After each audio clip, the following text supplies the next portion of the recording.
Algebra 2, target 15, I can factor polynomial expressions. Today our focus is going to be on grouping, or in other words, we're going to be using the box method, another application of it. As we look at factor by grouping, typically what you're going to see is you're going to have 4 terms,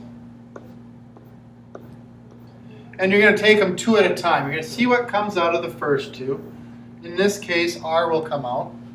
You're going to see what comes out of the last 2. In this case, S comes out. And then between the 2 groups, they'll both have something in common. And you pull that out, and you're left with a factored form. Now, this is the same as what we did with the box method. It's just lined up linearly. So we're going to continue to use the box to do polynomials of this sort.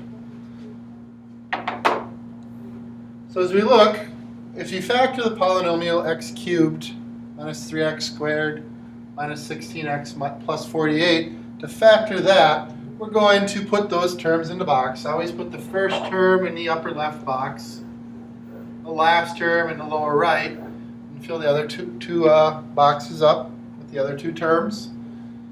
We'll do your up and your down. Looking up here, we got -3 in common. Looking up here, there's an x in common.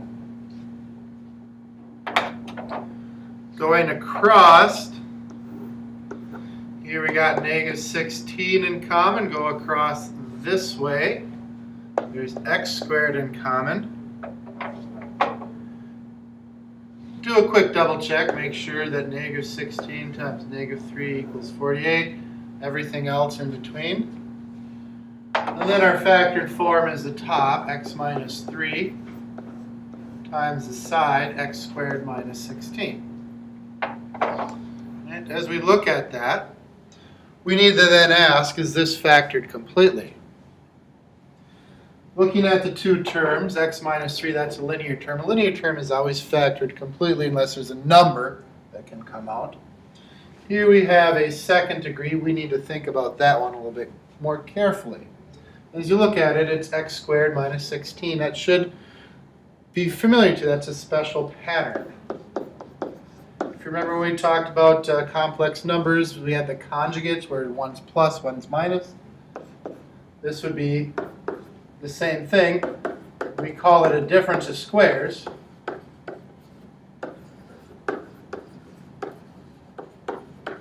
Because it's x squared minus 4 squared. Do x minus 4, x plus 4. If that doesn't stand out to you, you can always box it. X squared -16. And you're looking for 2 numbers that multiply to -16 and add to 0. Basically, it's the square root of 16, where one's positive and one's negative.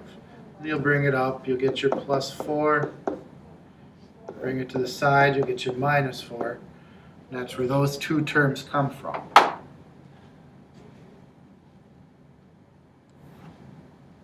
All right? Try to put this one in the box and see what you get.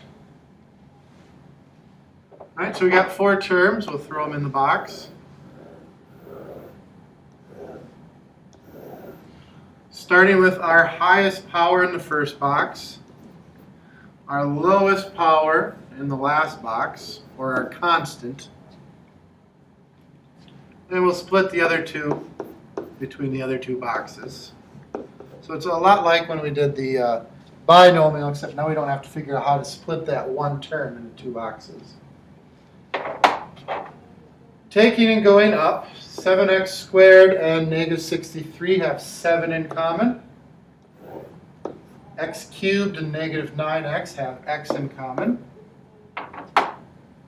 Going sideways, -9x and -63 have -9 in common. Make sure you pull that negative out. Do a quick check. -9 times 7, is that -63? It is. X cubed and 7x squared have x squared in common. check the rest of your boxes. You should be able to verify this. So our factored form is our top, x plus 7, and our side, x squared minus 9. And then check. Are we completely factored? X plus 7 is linear with a coefficient of 1 on the x. Nothing comes out. It's factored. X squared minus 9, we may be able to factor that further. And again, it's x squared minus 9. This is another difference of squares. So we're going to break it down to x minus 3, x plus 3, the two conjugates, they get together to eliminate the middle term when we box it. So x plus 7, x minus 3, x plus 3. So in review, factor by grouping, you're going to have 4 terms.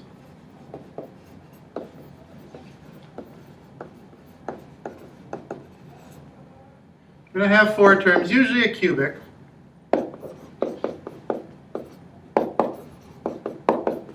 And you're going to do the same thing as we did before with the quadratic trinomial. You're going to put it into the box.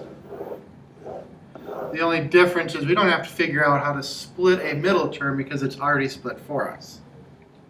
And then when you're done, double check to see if you can factor further.